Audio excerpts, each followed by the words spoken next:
দুজনে বেরিয়ে পড়লাম ঘুরতে গেলাম স্টেশনে যেতেই সামনে এলো টিটি বলল, টিকিট প্লিজ।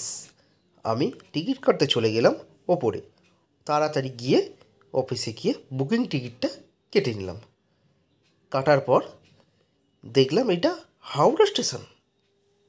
আমি বললাম, না, এটা হাওড়া স্টেশন নয়, এটা হলো একটা রেস্টুরেন্ট ঢোকার পরেই একটা পিতলের থালা সার্ভ করে দিয়ে গেল। আমি অপেক্ষা করছি, খুব খিদেও পেয়েছে, খাবার কখন আসে করতে করতে একটু ভিডিও তৈরি করতে শুরু করলাম। রেস্টুরেন্টের ভেতরে ডেকোরেশনটা খুবই সুন্দর, খুবই দেখার মতো রেস্টুরেন্ট।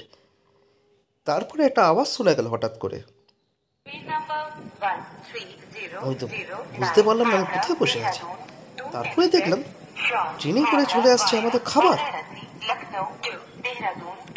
হ্যাঁ, এই রেস্টুরেন্টে ট্রেনে করেই সার্ভ করা হয় খাবার।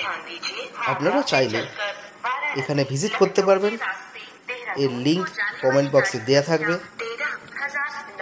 আমরা অর্ডার করেছিলাম মিক্সড ফ্রাইড রাইস এবং থাই চিকেন।